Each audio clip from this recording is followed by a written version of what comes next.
Assalamualaikum warahmatullahi wabarakatuh. Selamat siang. Selamat bertemu kembali dengan Desa Cakwe alias Kang Urip. Pada siang hari ini kita akan membahas mengenai masalah isunya Pak Prabowo, Presiden terpilih tahun 2024. Dulu aja saya waktu Pak Prabowo mendirikan Partai Gerindra ya, waktu itu sempat ada mengkritisi juga Pak Prabowo karena kita belum tahu sejauh mana sepak terjangnya Pak Prabowo ini. Nah, setelah saya sering melihat dan melakukan mengikuti lah kegiatan beliau sampai beliau jadi Menteri Pertahanan di masa eranya Pak Jokowi ini, ternyata Pak Prabowo ini bukan orang sembarangan. Artinya tentang hatinya, dia memang betul-betul hati seorang prajurit sejati untuk Indonesia. Itu susah sekarang kita menemukan prajurit sejati seperti beliau. Bayangkan saja dengan sabar dari mulai berdirinya Gerindra sampai beliau menjadi presiden, liku-likunya luar biasa secara politik ya. Secara politik sering dibully ya kan, sering dicaci, bahkan kalah berturut-turut sampai 2 kali.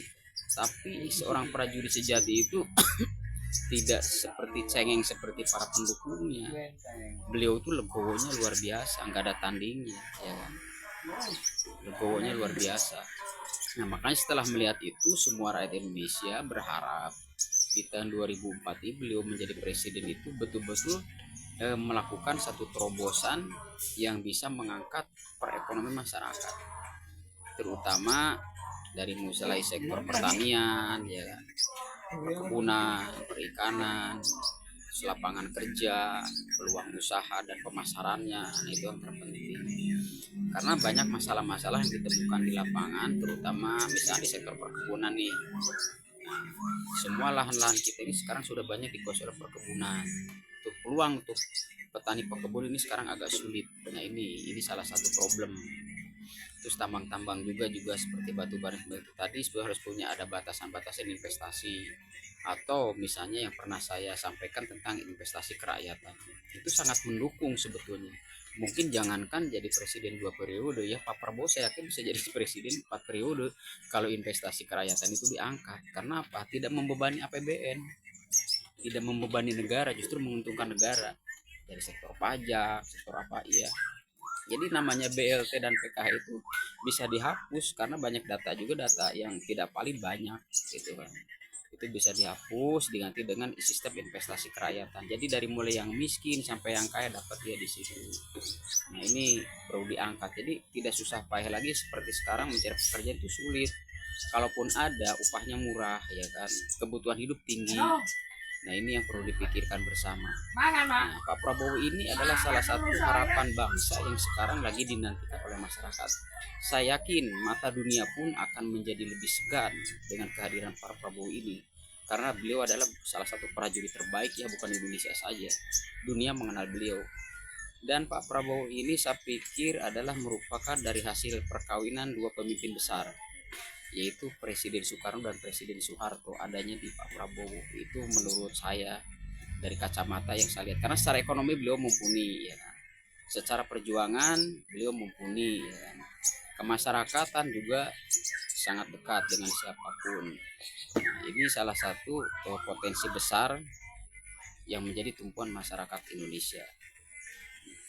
Kalaupun masalah ada bintik-bintik politik seperti kemarin tentang putusan MK dengan hadirnya Mas Gibran gitu kan, untuk misalnya menjadi sorotan kontroversi ya masalah undang-undang itu sendiri. Nah, itu adalah bagian dari perjalanan politik.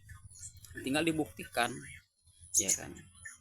Tinggal dibuktikan oleh terutama Mas Gibrannya sendiri bahwa dia bukan sebagai bemper, dan bisa membuktikan dengan hadirnya dia bisa mendukung kegiatannya dari Pak Prabowo ini menjadi sebuah kegiatan yang betul-betul mengangkat perekonomian masyarakat secara maksimal ya kan gitu. Karena sumber daya alam kita mumpuni. Contoh misalnya seperti Jawa Barat. Jawa Barat itu lahan-lahannya kosong banyak, masih dikuasai oleh BUMN yang nggak jelas ya kan. Coba sudah masih ngaku bercokol di situ ya kan. BUMN seperti ini harus dibenahi. Masyarakat mengelola lahan itu tidak bisa dengan banyak aturan tetek bengek, tapi kalau pengusaha masuk bisa.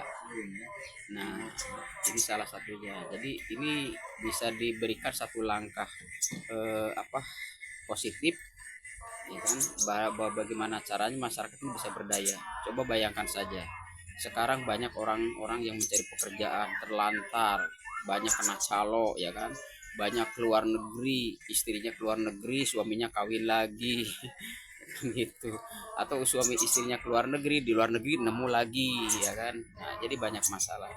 Nah, terus di Malaysia juga seperti itu, banyak problem. Jadi negara kita ini melahirkan buruh-buruh modern ya kan. Nah, sementara sumber daya alam kita berlimpah. Nah, makanya dengan pemikiran konsep investasi kerakyatan ini sangat mendukung masyarakat Indonesia bisa kembali semua ke Indonesia. Ngapain kerja ke luar negeri kan begitu. Mudah-mudahan menjadi ada respon positif bagi masalah investasi kerakyatan.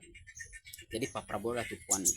Nah, semoga dengan kehadiran Pak Prabowo, saya pikir sesuai dengan apa yang saya sampaikan, Pak Prabowo ini adalah merupakan salah satu presiden dari hasil perkawinan dua pemimpin besar, yaitu Pak Soekarno dengan Pak Soeharto. Nah, itu akan menciptakan sebuah fenomena baru di Indonesia tentang kepemimpinan besar bangsa ini ya kan, dengan kehadirannya beliau. Dan mudah-mudahan terbitnya juga kabinetnya bukan kabinet seperti yang sudah-sudah ya kan, bukan bidangnya, bukan bagiannya jadi menteri, ya kacau. Jadi menyusun draft undang-undang pun belaka ciprut ke bawahnya ya kan, jadi salah korupsi cukup tinggi. Nah, seperti itu. Jadi betul-betul menyusun menteri-menteri yang memiliki komponen yang memiliki potensi yang tepat, bukan bidangnya masuk ya rusak. Nah, seperti itu pesan-pesan yang kita sampaikan. Itu saja Copas yang ini. Terima kasih dari saya, semoga bermanfaat bagi semuanya. Salam Indonesia, selamat kepada Pak Presiden yang baru, juga wakilnya, selamat kepada anggota DPR yang hari ini baru dilantik. Kinerjanya semoga memberi peluang juga kepada DPD ya, yang sudah pemikirannya disampaikan oleh